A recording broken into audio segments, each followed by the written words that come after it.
escuchan, ¿verdad? Sí, doctor. O sea, algunos anuncios tal vez sí valdrían la pena mencionarlos antes. Estoy contactando, vamos a ver, antes de platicar, ¿será posible que puedan conectar las cámaras, por favor, para hacer la entrega a la comisión académica, esa foto por favor? Ahí está Juan Adoni, ¿con quién está ahí, Juan? ¿La autora quién? Paula María. Paula, buenas tardes, qué bueno que estén ahí, ¿verdad? Es que seguimos en el hospital, doctor. ¿En qué hospital están? En el IX de Retauleu. Ah, bueno, excelente que tengan ahí. También veo a José, que está ¿con quién? Con Cristian, doctor, buenas tardes. Cristian, buenas tardes. Ahí estamos. Muy bien, Rachel también está ahí, hay varios, ¿verdad? Herbert, Pablo, Roberto, Jocelyn, Yasmin. Excelente, que me alegra que estén ahí tomándose unos minutos para recibir su docencia, ¿verdad? Qué bueno que estén ahí atentos a recibir su docencia. Pues les venía yo comentando, está Willy, está bien, buenas tardes Sandra, buenas tardes, me alegra que estén ahí conectados, ¿verdad? Así que miren, la verdad es de que no me gusta tal vez extenderme mucho, no porque no tenga el tiempo, sino porque efectivamente veo yo que las actividades que tienen que ser del día a día, pues tomarse unos minutos para recibir su docencia no cae mal, ¿verdad? En esta oportunidad quería comentarles que por de pronto estamos trabajando en Classroom. Estoy viendo las conexiones con Moodle. Parece que ya el doctor Miguel de León se está conectando con ustedes por Moodle. Yo también me voy a pasar a Moodle, se los voy a hacer llegar. ¿Oyeron? No sé si me escucharon esta información que les di. Por de pronto vamos a seguir con Classroom. Solo me sintonizo en Moodle y nos trasladamos a la plataforma Moodle. ¿Sí?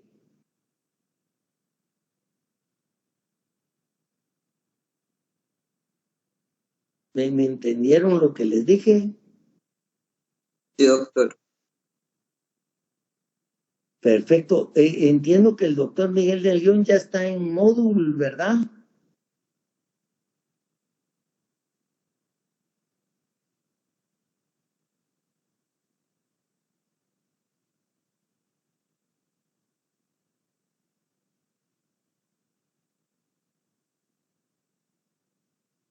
Perdón, ¿alguien me puede decir la información si alguno de los docentes ya está en Moodle, en la plataforma de Moodle?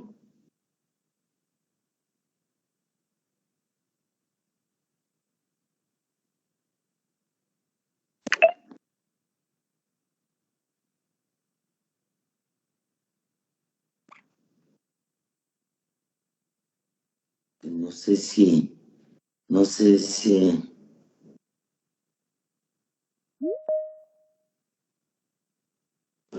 Doctor, aparece el apartado de los doctores, pero aún no han subido ningún documento. ¿Nadie ha subido?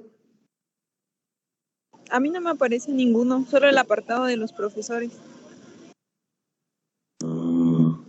Miren, ¿y han recibido una información por Classroom? Sí, doctor. ¿O alguien que no haya recibido nada por Classroom? Según me dijo usted, sí ha recibido algo por Classroom, ¿verdad? Sí, doctor. Ah, bueno, perfecto, muy bien. Entonces, yo estoy haciendo mis arreglos para pasarme a módulo, pero por de pronto, entonces, que me alegra que estén recibiendo la información por claro. El día de hoy vamos a platicar sobre abdomen agudo. Miren, por favor, yo quisiera que si tienen alguna duda, abran el micrófono y me interrumpan, por favor, con toda la confianza del mundo. ¿Oyeron? Entonces,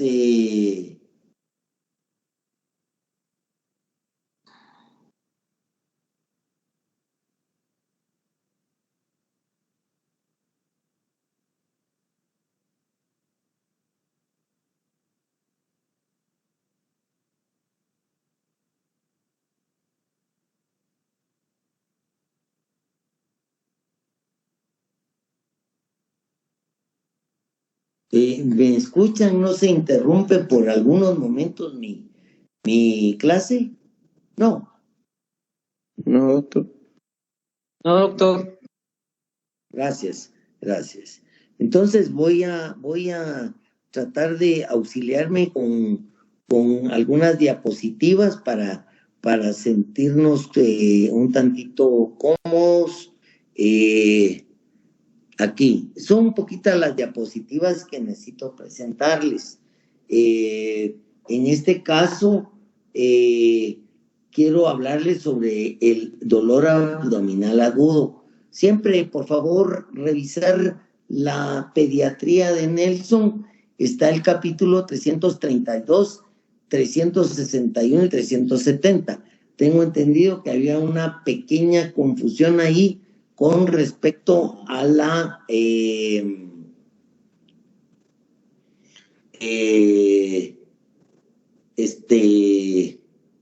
a la paginación, ¿ya?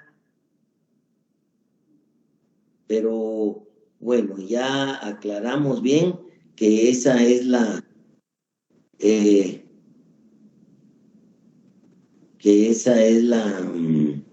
la paginación correcta para que revisen, ¿verdad? Y entonces quería empezar mi exposición con un casito. A ver, dice acá que, a ver, si ustedes pueden apoyarme ahí, es una adolescente de 14 años de edad. Es vista en el servicio de urgencias para la evaluación del empeoramiento, por la evaluación. Es vista en el servicio de urgencias para que se le haga una evaluación, porque hay un empeoramiento de un su dolor en epigacho de 6 horas de duración. Y entonces ha tenido varios episodios de vómitos que no son biliosos ni sanguinolentos, y que ella asegura que en la inspiración profunda hay dolor. Entonces niega dolor al tragar, diarrea y estreñimiento, o sea, no refiere nada de ello. Y ha tenido episodios recurrentes de dolor epigacho, similares, pero a veces menos intensos, que se han desarrollado durante el último mes. Pues esta niña de 14 años tiene antecedentes de dismenorrea desde el inicio de su menstruación a los 13 años, por lo que toma ibuprofeno algunas veces al mes y niega pues que tenga uso de otros medicamentos. Y sí tuvo una apendicectomía hace unos 8 años. Entonces, el examen físico dice que está afebril, con frecuencia cardíaca de 100 latidos por minuto, frecuencia respiratoria de 18 respiraciones por minuto, un peso de 80 kilos, una altura de 155 centímetros y el índice de masa corporal en 32 kilogramos metro cuadrado. Parece incómoda, pero no angustiada. hay ictericia escleral, su abdomen es blando, no distendible y no hay hepatomegalia, hepatoesplenomegalia. Hay sensibilidad a la palpación en el epigástrico y en el cuadrante superior derecho durante la inspiración. Sus extremidades están calientes y bien perfundidas y no hay edema. Entonces dice la pregunta, de los siguientes, el factor más probablemente que contribuya a la condición subyacente de esta niña es la edad de la menarquia, el uso de fármacos antiinflamatorios no esteroideos, obesidad o es la apendicectomía previa. Interesante, ¿verdad? Bueno, a mí me pareció interesante el caso. Yo quería ver si alguien da alguna opinioncita de este problema.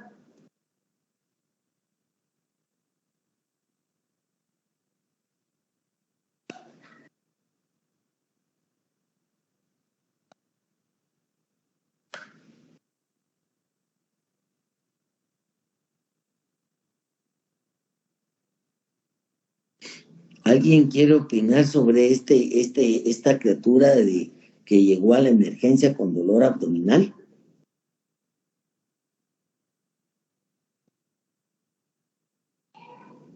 Que me llama la atención, doctor, la opción que nos ponen, ¿verdad? Del uso de los AINES en la menor.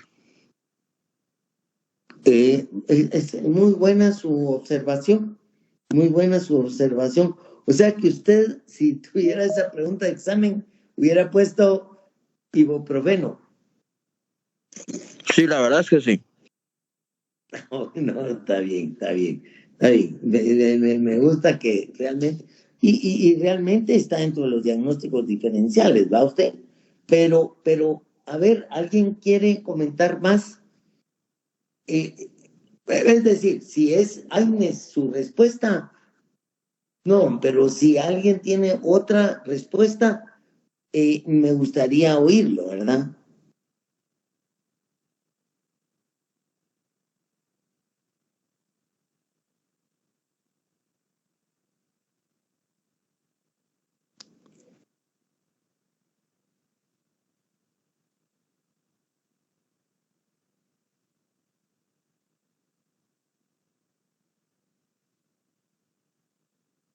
¿Se fue la señal o me siguen escuchando? ¿Sí?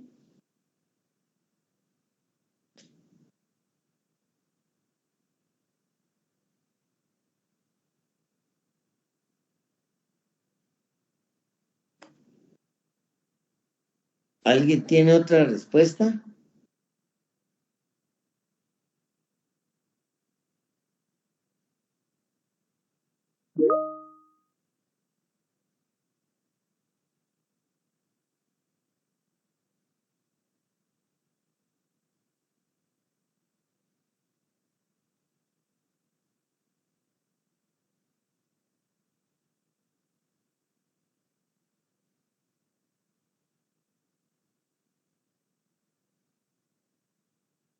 ¿Me escuchan? Disculpen, ¿me están escuchando? Sí, doctor, sí, lo escuchamos. Sí, doctor. Muchas gracias. Bueno, les quise motivarlos un poquito para que platicáramos del caso, pero bueno, con respecto a la fisiopatología del abdomen agudo, tenía yo por comentarles algunos puntitos aquí que sí vale la pena que los revisáramos.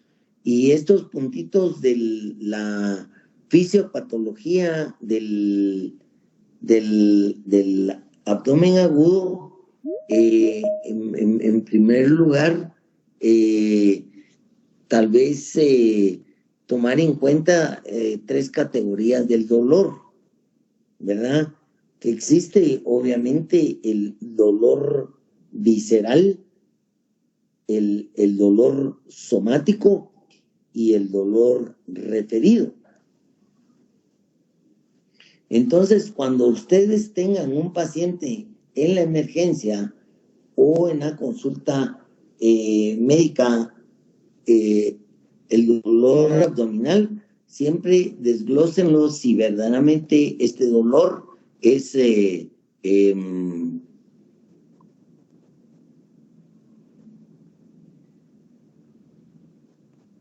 ¿están viendo mi pantalla?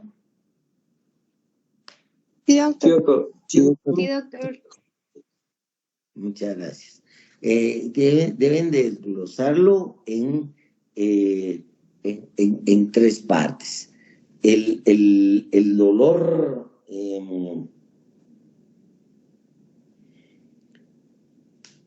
visceral, el dolor somático o el dolor referido. Cuando ustedes tengan un paciente, siempre tienen que, por favor, tomar en cuenta esos 3 aspectos, ¿verdad? Tienen que tomar en cuenta, ley, esos 3 aspectos, ¿sí? Y entonces, desglosando, tendríamos que pensar en dónde viene el dolor de origen visceral.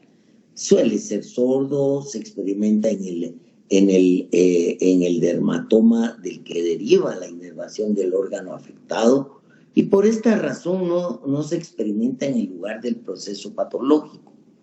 Los estímulos dolorosos que se originan en el hígado, en el páncreas, en el árbol biliar, en el estómago o en el intestino superior se perciben en el epigastrio, ¿sí?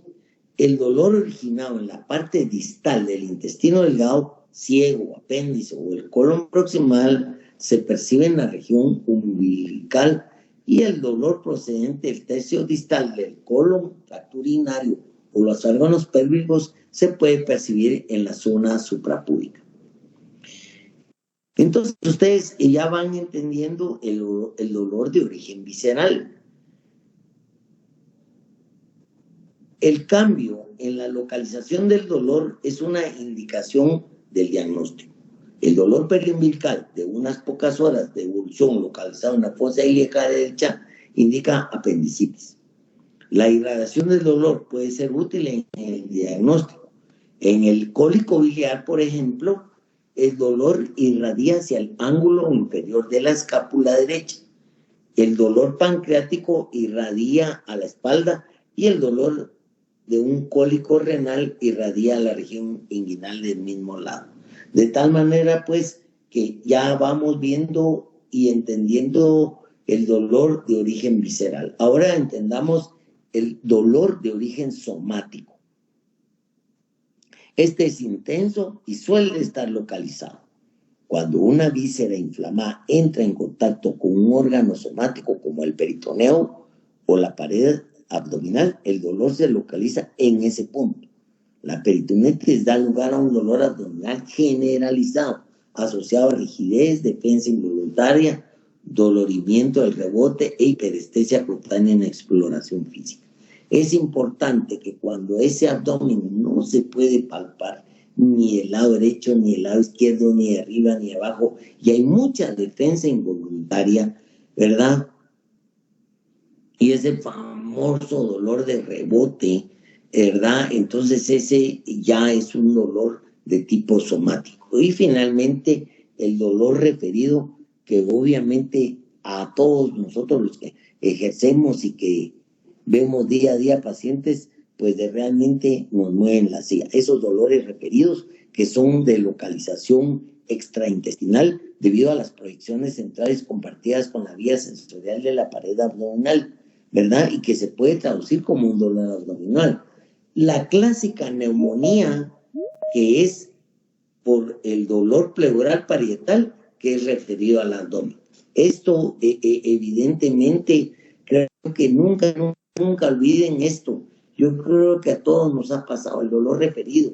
Es un dolor abdominal que según nosotros es apendicitis, y lástima que por no ir al paciente, por no ir realmente, no auscultar el pulmón, pues obviamente se opera y lo que tenía era una neumonía. Miren, eso creo que a todos nos ha pasado. Nos ha pasado y realmente es un legado que tenemos que ir enseñándole a nuestros alumnos, que siempre no tiene tos el paciente que tiene dolor abdominal, seguro que no tiene tos, porque si tiene tos, por favor, escudriñen bien esa auscultación pulmonar, ¿verdad? En las bases pulmonares, principalmente el lado derecho. Conocer entonces la naturaleza y la zona del dolor ayuda a establecer el diagnóstico. El visceral, proveniente de vísceras abdominales, somático, derivado de una inflamación peritoneal subyacente, y el referido, que es de origen distal, ¿verdad? De tal manera, pues, de que realmente ustedes siempre analicen. El dolor es somático, el dolor es prácticamente visceral o el dolor es referido. Y aquí pues pongo yo en esta diapositiva algunas características que realmente sí nos pueden ir tratando de la teoría hacer el diagnóstico diferencial de las características de un dolor de origen visceral y somático. Es decir, tomando en cuenta localización, irradiación, tipo de dolor, relación con estímulos, síntomas asociados y la relación temporal. Esto obviamente de alguna manera ustedes tienen que ir formando un algoritmo, haciendo sus prácticas, tratando de recordar exactamente su localización, pues obviamente un dolor somático contra un dolor visceral. La irradiación, un dolor somático y un dolor visceral. El tipo de dolor, un dolor somático o un visceral. La relación con estímulos, los síntomas asociados, ¿verdad?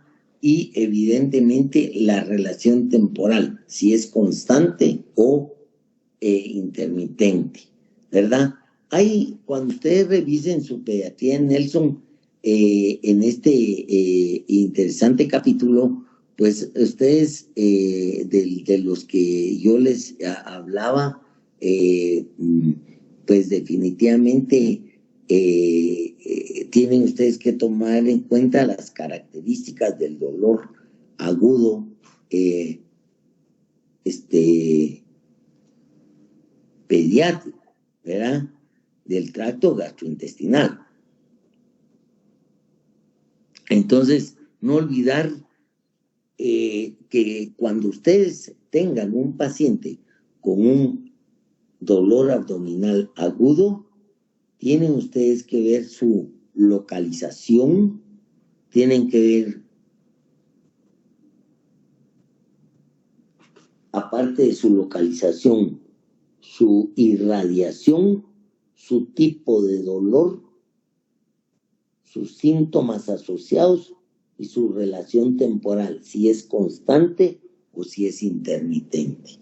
Y entonces ustedes van a ir poco a poco desglosando ese tipo de fineza clínica que ustedes la van a ir adquiriendo conforme van viendo pacientes. Eso es importante, interesante, ¿verdad? Que ustedes tengan esa calidad como clínicos de ir afinando. No es fácil encontrar a veces estos casos, como dicen los libros. Yo quisiera que fuera como en los libros, pero a veces, máximo en pediatría, hay niños que están llorando, no sabes si están llorando por dolor o están llorando porque lo están viendo a uno, ¿verdad? Es súper difícil. Yo creo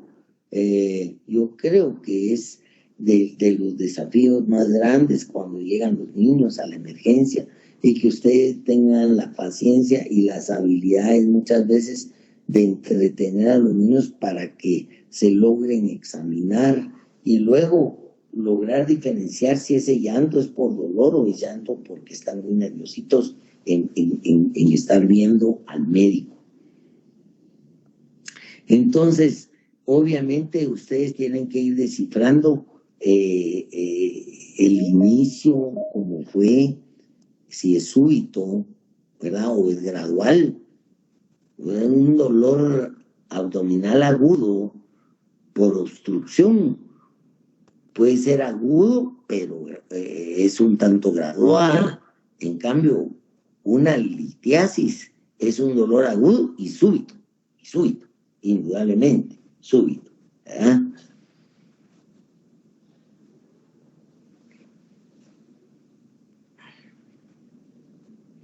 Entonces, podríamos decir que el diagnóstico de un abdomen agudo podríamos ir viendo que es, el diagnóstico es clínico. Primero, clínico.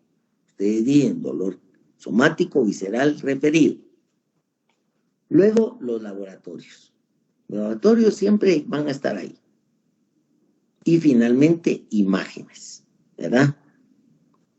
Imágenes, que van a ser dos ayudas diagnósticas. Pero el diagnóstico es inicialmente clínico. Usted hizo su análisis clínico. Les voy a poner este algoritmo que a mí siempre me ha gustado mucho enseñarlo a los estudiantes porque me orienta mucho de una manera práctica y como estamos en la unidad de urgencias, entonces sí quisiera por lo menos darles algunos lineamientos, ¿verdad?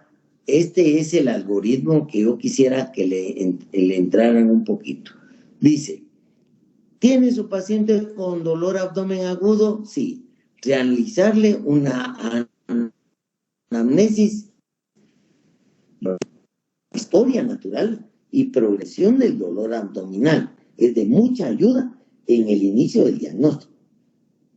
Y a veces es difícil obtenerla, ¿verdad? Especialmente en niños pequeñitos, ¿verdad? Ahora, cuando ya están grandecitos, pues obviamente uno va poco a poco entendiendo, pero ahora ustedes vean cuando hacen una anamnesis y una exploración, vean la postura del niño, vean la postura del pacientito, vean los movimientos y vean si tiene tos, por favor, de una vez de entradita, observen, estaba de toser. Y lo llevan porque tienen dolor de pancita, pero está tosiendo. Ojo con el dolor referido ahí. O algún movimiento exacerba el dolor, ¿verdad? Y hay una historia ahí que incluye, por ejemplo, que tomó medicamentos. En fin, es importante. Bueno, y entramos entonces propiamente a los signos o síntomas indicativos de un abdomen agudo.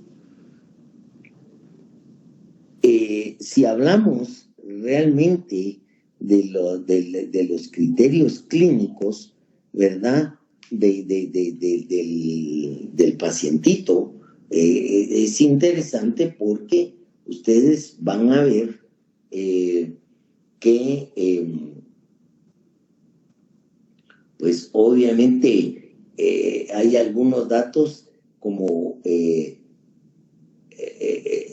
hallazgos, criterios que sugieren un problema agudo y sobre todo quirúrgico y preocupante, ¿verdad? Un dolor insoportable intenso, repetitivo o eventualmente un vómito bilioso o definitivamente una rigidez al abdomen y un dolor al rebote, ¿verdad? Entonces ya uno va prácticamente haciendo, si de entradita va a hacer uno la consulta a cirugía o no, ¿verdad? Pero imaginémonos que usted dice que no. Bueno, entonces localice dónde está el dolor. ¿En la parte alta, en la parte baja o es en la región periumbilical? Y el dolor referido. Imaginémonos que es un abdomen alto. Entonces aquí se valora el ultrasonido, se valora una milasa, una lipasa, unas radiografías de tórax, para obviamente desglosar los diagnósticos descritos acá: hepatitis, colecistitis, coledocolitiasis, neumonía, una hemorragia esplénica, pero si el abdomen es bajo, usted valora un examen de orina, un ultrasonido, valora una radiografía de tórax, una prueba urinaria de embarazo, si estamos hablando de un adolescente, una exploración pélvica. ¿Por qué? Porque usted está pensando en apendicitis, en estreñimiento, está pensando en neumonía, un embarazo ectópico, una litiasis, un absceso en el psoas. Si usted está pensando que el dolor definitivamente es periumbilical, pues valorar un ultrasonido, valorar una radiografía, porque usted está pensando en una apendicitis, en una obstrucción intestinal, una púrpura de Henoch-Schönlein, puede entrar dentro de su diagnóstico diferencial. Si el dolor es referido, bueno, entonces hacer un análisis de orina, una radiografía de tórax, porque usted puede estar pensando en una pielonefritis, una coledocolitiasis, una colecistitis. Es importante, si evidentemente usted cree que hay que hacer una interconsulta de cirugía, es porque usted está pensando en algunas de estas patologías. Apendicitis perforada, una úlcera péptica, una invaginación, ¿verdad? Dentro de las patologías que uno pudiera estar analizando. Bueno, miren, yo quisiera en este momento tal vez pues ver la posibilidad de que ustedes pues me hicieran una serie de preguntas, que pudiéramos intercambiar algunas experiencias y evidentemente pues creo yo que esto es lo más enriquecedor, estar en comunicación con ustedes vía virtual. Dejo el espacio en este momento si alguien quiere hacerme algunas preguntas o intercambiar algún caso que tuvieron, algo que realmente nos motive a tener esta comunicación vía virtual.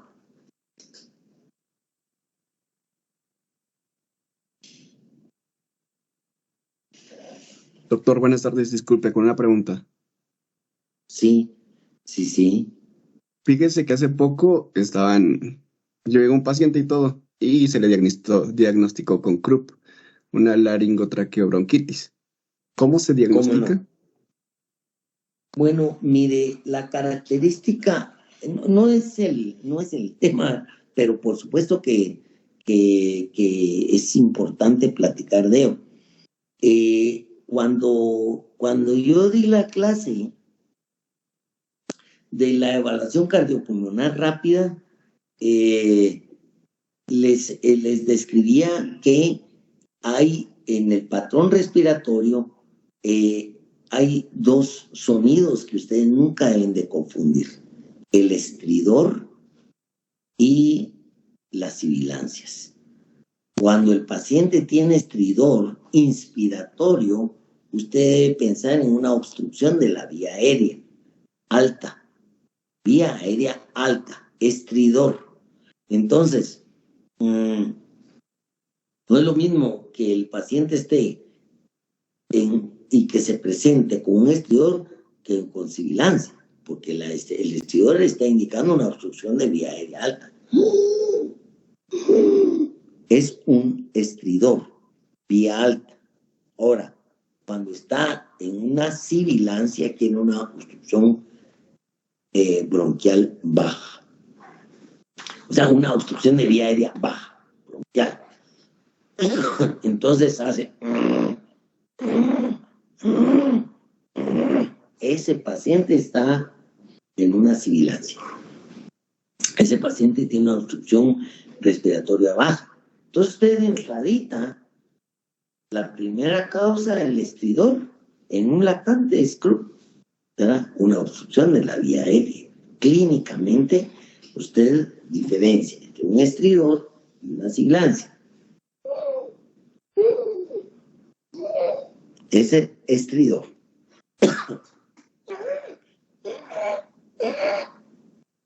Sibilancia. ¿Me entendió? Sí, doctor, perfecto. Gracias. Bueno, Mire, y otra pregunta. ajá. Ahora que hay varios pacientes ahí en el servicio con nosotros que andan con abdomen distendido. Estos pacientes son intolerantes a la lactosa. Y el doctor nos comentaba que normalmente con ellos hay un hilo dinámico. ¿Cómo sospechamos que el paciente está cursando con un hilo dinámico o está cursando con una intolerancia a la lactosa?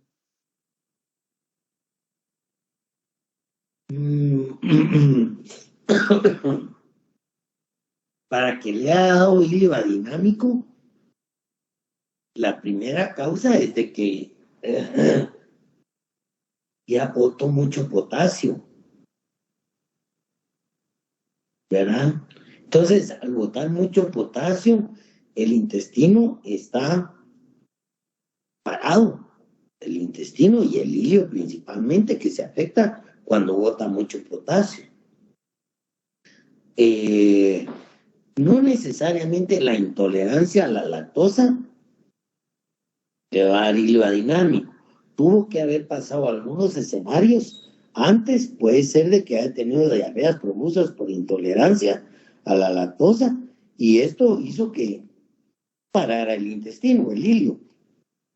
Por eso se llama hilio adinámico, ¿verdad?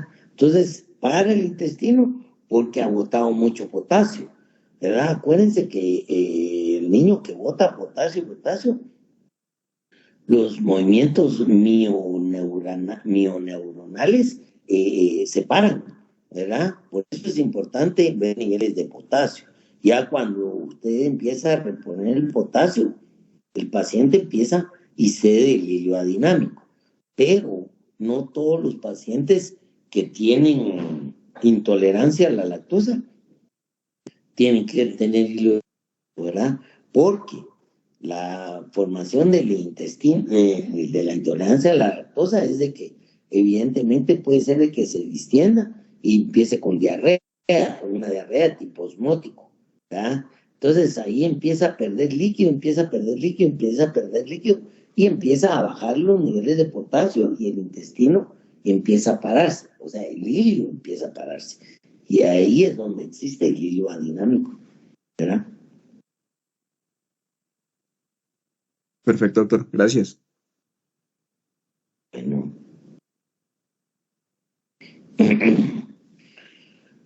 Con respecto a abdomen agudo, alguien que tenga alguna otra duda o quiera comentarme algo, quería comentarles que el caso que les presentaba, ahí la respuesta correcta es obesidad, porque con esos 32 que tiene de índice de masa corporal, quiere decir que la niña está obesa, y la obesidad tiene sus características particulares que altera obviamente los lípidos.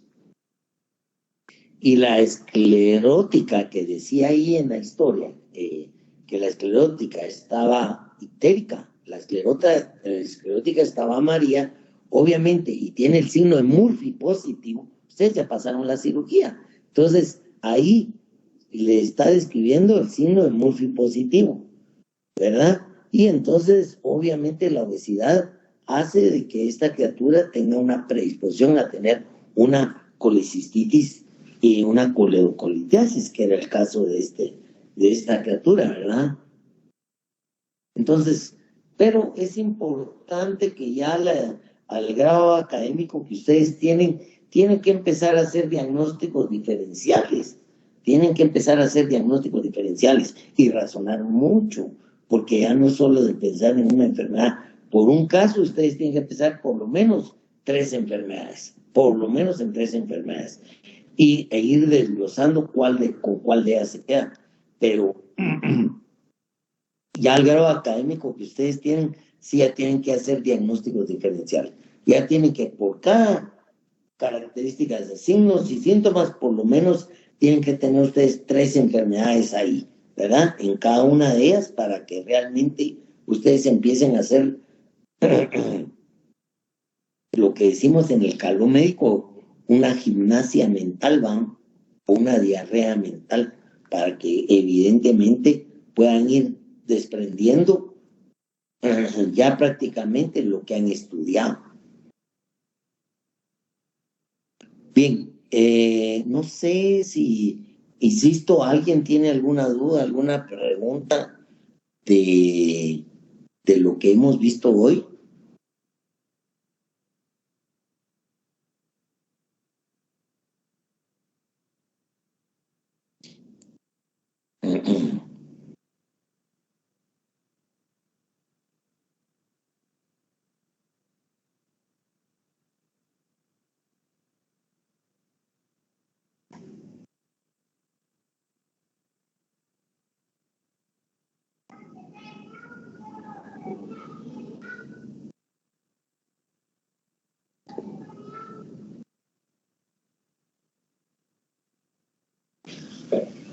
Bueno, ahí Cristian levantó la mano. Sí, Cristian.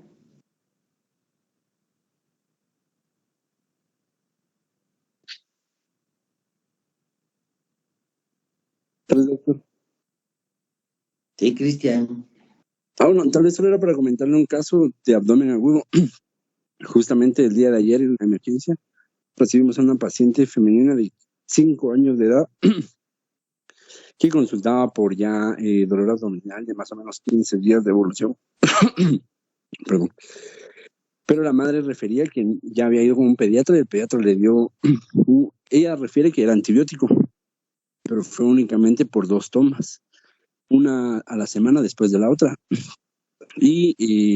Pero aún así la paciente no mejoraba, seguía con dolor abdominal y con fiebre, por lo cual mejor decide llevarla a la emergencia. A la evaluación física se encontró que había resistencia a la palpación y un timpanismo bien marcado en la paciente y bastante dolor a la palpación.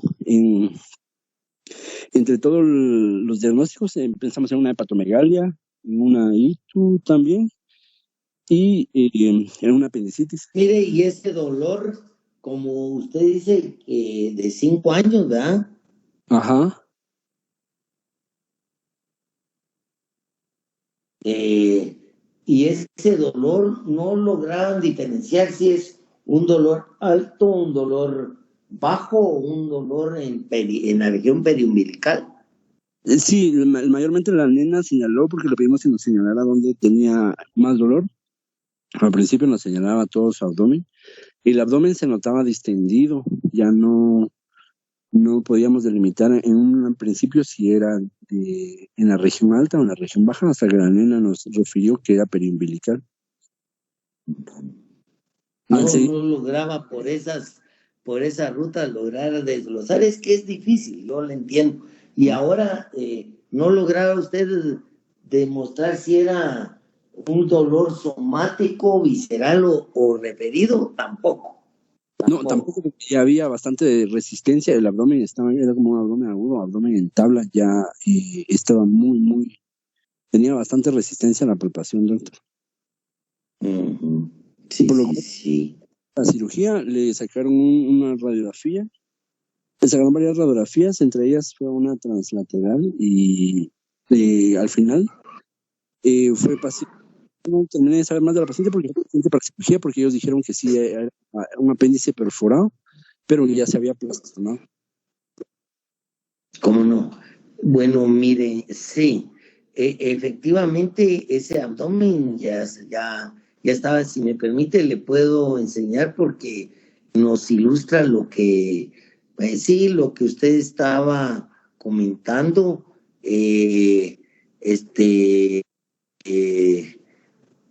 en estas características. Vamos a ver, sí, acá. Mire, entonces dice mal localizado, es visceral, ¿verdad? Vago o a veces cólico, puede referirse a otras áreas. Sí, definitivamente, si nos vamos a lo que es prácticamente el dolor en la cual tenía ya ¿cómo se llama? Una peritonitis, ¿verdad? Sí, ya eso, cabal, eso le pregunté cuando llegaron los hijos, les pregunté si ya eso lo clasificaban como una peritonitis. Pero bueno, también Entonces aquí viene tenía un dolor abdominal generalizado asociado a rigidez, defensa involuntaria y hiperestesias cutáneas en la exploración física, ¿verdad? Entonces sí tenía ya la peritonitis. Sí, me parece que ahí, digamos, valdría la pena ir reforzando estos datos e ir revisando otra vez, ir a revisar ese caso. ¿En dónde está usted, Cristian? en el HRO, doctor. Yo creo que vale la pena que vaya a revisar el expediente, vaya a ver entonces lo que hablaba del examen físico, exploración, la historia, ¿verdad? Y entonces sí es interesante porque yo creo que esa es la práctica, ¿va? Ustedes, de eso se trata, de realmente ir afinando, ir recordando, ir a ver la historia, cómo empezó, si tiene la oportunidad de ir a entrevistar a la mamá o al papá que esté ahí, y realmente revisando, porque esas señales, digamos, dentro de sus diagnósticos diferenciales, empiezan ustedes a tenerlos dentro de su práctica, ¿verdad? Así que ojalá ese caso le saquen el jugo a usted. Gracias, doctor. Gracias por compartir ese dato.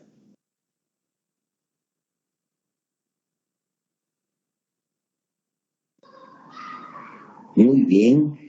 Si no tienen alguna otra duda o no hay más comentarios, entonces yo dejaría por finalizar ahí la clase, y estamos siempre en comunicación. Yo siempre les mando notas por Classroom, también tenemos el chat para que tengamos ahí esa situación que nos va a hacer a mantenernos en comunicación. El jueves tenemos tutoría con nuestro grupo.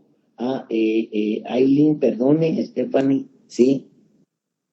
Sí, doctor, buenas tardes. Disculpe, yo creo que mi pregunta no tiene mucho que ver con la clase, pero hoy me generó duda durante el pase de visita acerca del Ambroxol, que creo que algunos habíamos leído que está contraindicado en menores de 2 años, ¿verdad? Pero pues en algunos casos se les está dejando casi que a nenes de 2, 3 meses. Entonces no sé si es como una regla que esté contraindicado o en qué situaciones sí se podría utilizar el Ambroxol para menores de 2 años. Mire, yo pienso que si nos vamos propiamente a la, digamos, a la farmacología, realmente, prácticamente, yo le diría que más del 90% de los productos que usamos, según las indicaciones farmacológicas o farmacéuticas, mejor dicho, no farmacológicas, sino farmacéuticas, no recomiendan usar medicamentos en menores de 2 años. Es decir, queda eminentemente a criterio clínico, ¿verdad? Que tenga una contraindicación como tal, no. Es decir, yo desde los años 80 que empecé a trabajar en la medicina, tenía el conocimiento de bromexina. La bromexina, un medicamento que era básicamente mucolítico, pero de ahí, del octavo metabolito de la bromexina, aparece una sustancia que parece que puede ayudar un poco más específicamente. Es el Ambroxol. Entonces es del octavo metabolito de la bromexina.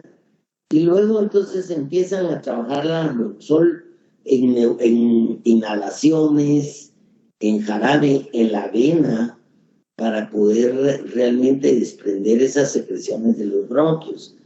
Pues definitivamente no hay una contraindicación absoluta farmacológicamente, pero las casas farmacéuticas, si usted se da cuenta, no usan menores de 2 años, no usan menores de 2 años, la clofeniramina, el dextrometorfano,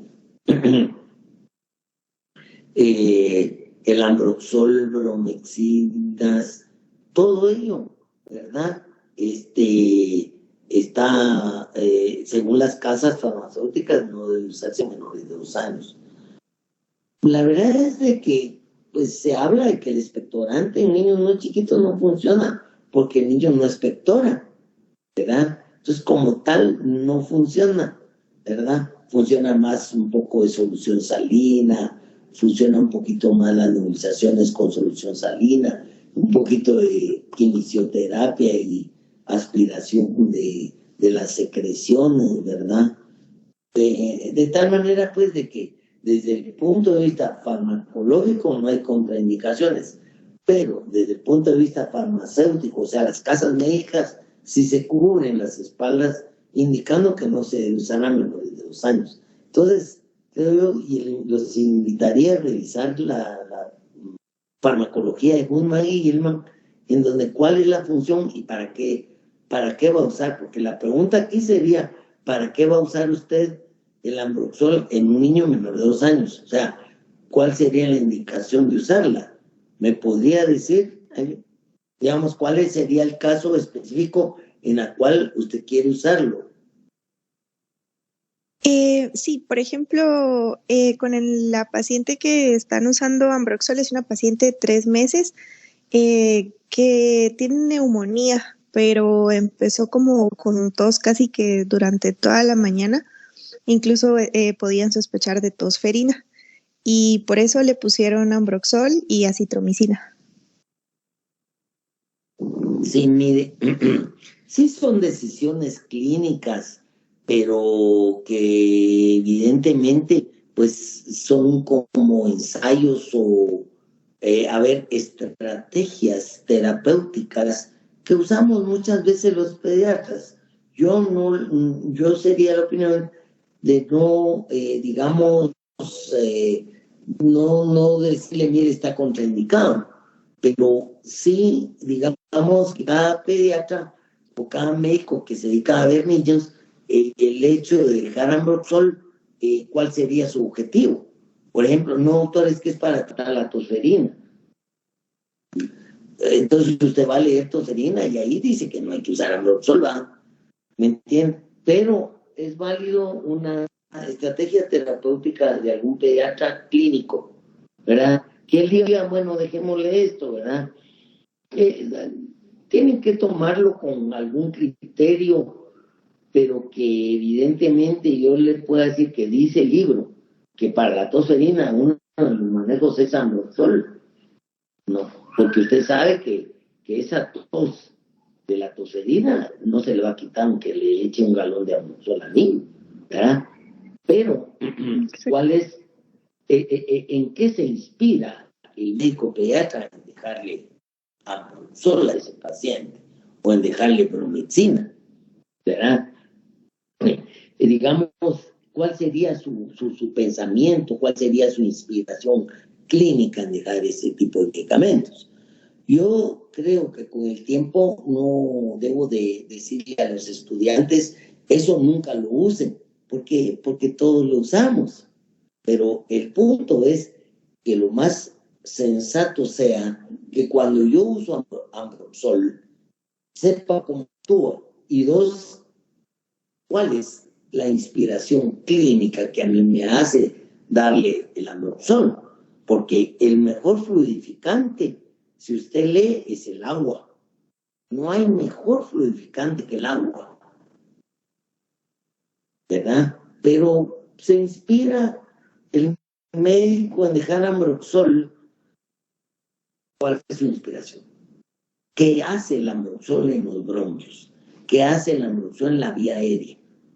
Esa sería la pregunta que yo le haría y que yo realmente me hago cuando hago la receta de ambroxol. Este paciente sí le va a ayudar a ambroxol. Bueno, ¿por qué le va a ayudar a ambroxol? ¿Verdad? Si este paciente lo que tiene es cerrado el bronquio, lo que necesito es abrirlo con un beta 2, ¿verdad? Entonces no. ¿Cuál sería la función del ambroxol? Si lo que yo necesito es abrir el bronquio. Si yo abro el bronquio, calmo los accesos de tos. Ambroxol no serviría ahí. Es interesante cómo muchos de los medicamentos que usamos del día a día dice en la receta no usar en menores de 2 años, pero los usamos. Siempre que el médico esté inspirado y cuál es el objetivo de dar esa medicina, ¿verdad?